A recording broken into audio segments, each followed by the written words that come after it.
1 through 6 first, and then we'll go hit that math problem. All right, number 1, what is energy? So hopefully you remember from yesterday, that's the ability to do work. Number 2, what law says that energy can either be created or destroyed? That's the law of conservation of energy. Number 3, distinguish between potential energy and kinetic energy. Remember, potential energy is the energy associated with the position of an object relative to the force upon it, while kinetic energy is the energy associated with motion. Number 4, what is a state function? A property with which a value is determined only by the state of the system, not the path taken to that point. So like how we looked at with the mountain, didn't matter how long it took Ethan to get up there, as long as he was there. So that's a state function, a property with a value determined only by the state of the system, not the path taken to arrive at that state. What does delta E mean? That means change in the internal energy of the system. And we'll talk more about that later. Number 6, what sign would the internal energy change have? What sign would the internal energy change have if work was done by the system? That means if work is being done, it's losing energy. That means it has to be negative sign. So we'll talk more about that later on. All right, let's go over that math problem. So on page number 76, problem number 11.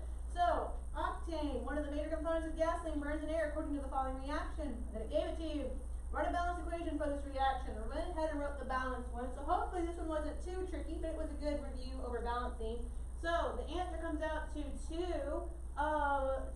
molecules of octane plus 25 molecules of dioxygen will yield 16 molecules of carbon dioxide and 18 molecules of water. So hopefully that one wasn't too tricky, but it was a good review over how to balance an equation.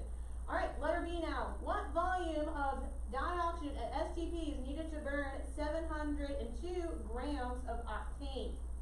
All right, so looking at this one, so the first thing I have to do is figure out how many moles I'm starting off with. So I'm starting off with, for grams for this one, I'm going to write the grams down at the bottom. So 702 grams of octane, and I am trying to find what volume of dioxygen, this one, how much of that one is needed to burn if I want to burn off 702 grams of octane. How many do I have to have? Now for this one, it's asking it in volume because it's a gas. So that's why for this one, I have to figure out, okay, how many grams do I need to go to moles, and then multiple ratios, and then use my molar value of the dioxygen to figure out what's the volume of it. Now remember, for gases, we don't use grams because it's inconvenient to measure a gas in grams. All right, so if I'm here with 702 grams of octane, how do I figure out grams per mole?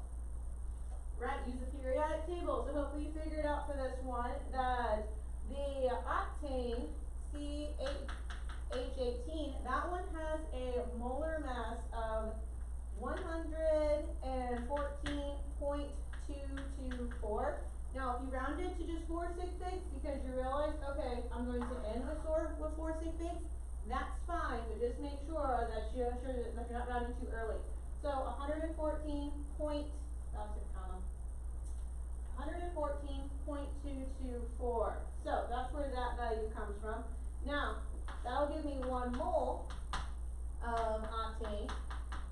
All right, now mole to mole ratio. So I have in this balance equation 2 moles of octane.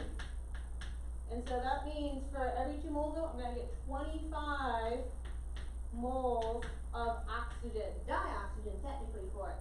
So for this one, it's probably why it's important to balance the equation first before you get into it. All right, so multiplying all of these together for this one. So you multiply 702 divided by 114.224 times 25 divided by 2. And so that'll give you your answer for it. Your book, because it's only going to have 4 sig figs, I'm just going to be consistent with what the book does for it. So I only need 4 sig figs since I only need 3 at the end. So keeping just that 1 will probably be fine. So you can type it in this way. So 702 divided by 114.2 times 25 divided by 2. That will give me the answer of, I lost my spot, I'm sorry, 76.84 moles. Now remember, I'm not done. So this is just telling me how many moles of dioxygen that I have. So 76.84 moles is the answer, at least for right now. I'm gonna leave this number here because I'm gonna need it actually again in the next part as well. Now remember, once we know number of moles, we can plug it into the ideal gas law. So remember, it's PV nRT. So the pressure, it says, is at STP. So what's pressure at STP? 1 atm. Now we're finding the volume. Number of moles, 76.84. Leaving it at 4 sig figs because since I started with 3 sig figs, 4 will make sure that I don't have to, 4 will give me enough of a rounding, I guess, buffer zone, if you think of it that way. So 76.84 times R, 0.0821. The temperature is 273.15. So remember, to get volume by itself, I divide by 1. That'll give me my answer. So 76.84 divided, 76.84 times 0.0821 times 273.15. That comes out to, I'm going to write it over here. That comes out to 1,723.18. This is one reason why, though, if you think, well, my number's slightly different, it's okay, because we're looking for 3 sig figs is our final answer. So 3 sig figs for this answer comes out to 1,720. No decimal point, remember? Because if you put a decimal point, this one counts. And then, because we worked with the ideal gas law, it has to be liters. So that's the answer for part B. That's one of the reasons why you want to make sure you don't round too early. So if you have a slightly different number up here and you think, well, no, I made a mistake. That's okay, because with sig figs, it gives the scientist a buffer zone. Say, okay, even if you rounded a little bit too early or a little bit too late, you're still going to get this number. And so because, or something close to it, so that way whenever you have sig figs and you round properly, you're still going to get the right answer. So that's probably the reason why it's okay to have a slightly different answer up here. It'll be alright because it won't affect your sig figs at the end. Alright, so let's look over that part B though. Sorry, part C. Alright, part C says what volume of the diatomaceous is needed at 18 degrees Celsius and at 0.975 ATM if I'm going to burn the 702 grams of oxygen. Basically saying, okay, what if you're not STP? So since I'm starting with the 702 grams of oxygen again, I don't have to reset up my bridge to figure out what my moles are. I already know, okay, this is the number of moles I have. So I plug it into my equation again, but this time the pressure and the temperature is different. So the pressure, it says, is 0.975 ATM. Still finding the volume. Number of moles is still 76.84. R still 0.0821. Temperature is also different. Now remember, it says the 18 degrees Celsius. Can I use Celsius? No, I cannot. So 18 plus 273.15 comes out to 291.15. So for this one, you have to divide by the 0.975 ATM.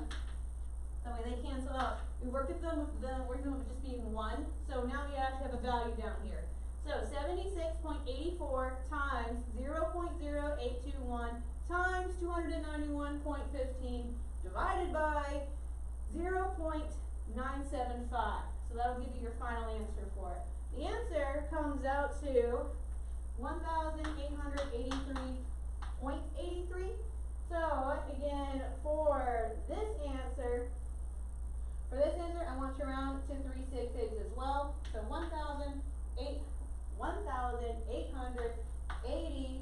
Now remember, no decimal point, liters, and that'll give me my answer for part C as well for it.